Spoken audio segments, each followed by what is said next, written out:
Memahami isu, etika, sosial, dan politik pada e-commerce. Pada pendahuluan ini, dari internet dan e-commerce berdampak pada individu, masyarakat, dan situasi politik. Dampak ini dapat diklasifikasikan ke dalam 4 dimensi moral, yaitu hak cipta atau property right, hak informasi atau information right, otoritas, dan keamanan dan kesejahteraan publik. Berikut terdapat konsep dasar etika, merupakan tanggung jawab, akuntabilitas, dan liabilitas.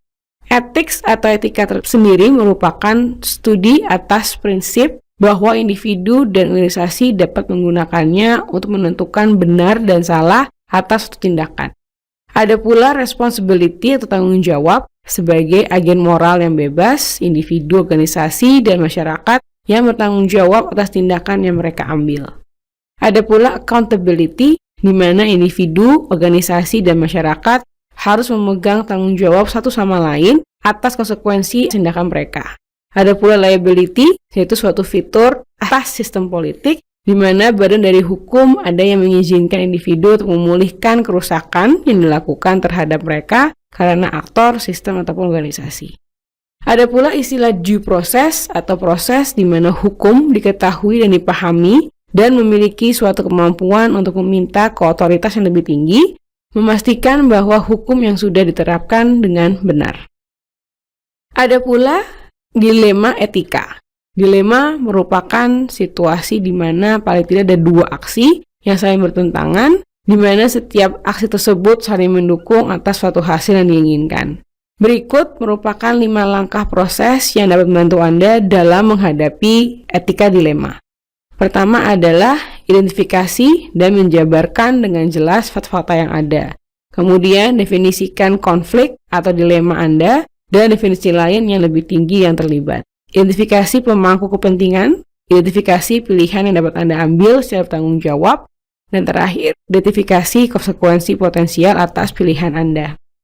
Terdapat beberapa kandidat prinsip etika, di mana prinsip etika perlu adanya akar yang kuat di banyak budaya yang bertahan selama beberapa lama dalam sejarah. Di Amerika sendiri ada the Golden Rule, Universalism, Slippery Slope, Collective Utilitarian Principle, Risk Aversion, No Free Lunch, The New York Times Test, atau Perfect Information Rule, dan juga the Social Contract Rule. Ada pula hak pribadi atas informasi, di mana di dalam etika ini ada istilah privacy atau di mana hak moral individu untuk ditinggal sendiri, bebas dari pengawasan ataupun intervensi dari individu atau organisasi lain, termasuk negara. Ada pula right to be forgotten, di mana merupakan hak atau pernyataan individu untuk dapat mengedit dan menghapus informasi pribadi mereka secara online.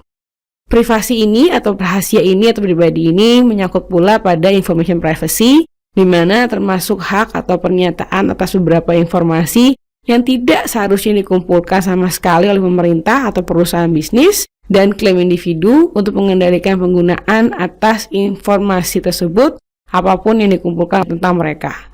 Terkait dengan privacy dan information rights atau apa saja hukumnya, terdapat informasi yang dikumpulkan pada situs e-commerce, terdapat istilah personally identifiable information atau PII, di mana segala data yang dapat digunakan untuk identifikasi, menentukan lokasi, atau kontak seorang individu.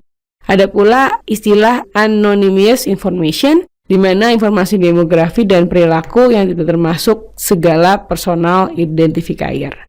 Berikut merupakan informasi pribadi yang dikumpulkan oleh situs e-commerce, yaitu nama, alamat, nomor telepon, alamat email, sosial, kemudian akun bank, akun kartu kredit, jenis kelamin, usia, pekerjaan, lokasi, sejarah lokasi, kesukaan atau interest atau minat, foto, kemudian pendidikan, ada data preferensi, ada data transaksi, data clickstream, kemudian perangkat apa yang digunakan untuk akses, dan juga jenis browser.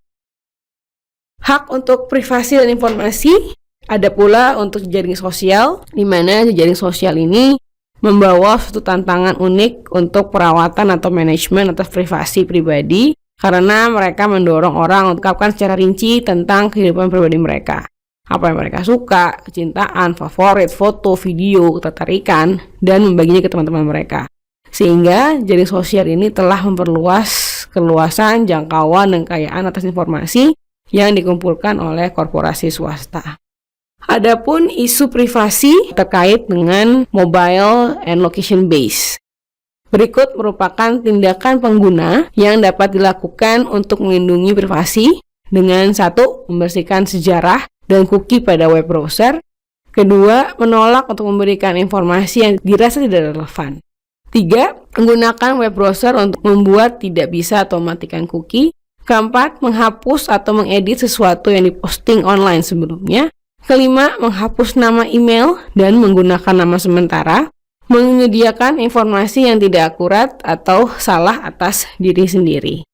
Kemudian dapat juga menolak untuk menggunakan situs yang meminta nama asli, menggunakan komputer publik atau browsing secara anonim, mencoba untuk mengambil sesuatu yang diposting online kemudian dihapus, kemudian melakukan encryption atau dengan kode pada ponsel, teks pesan dan juga email, dan juga bisa menggunakan proxy server, Tor atau VPN untuk membrowsing web secara anonim.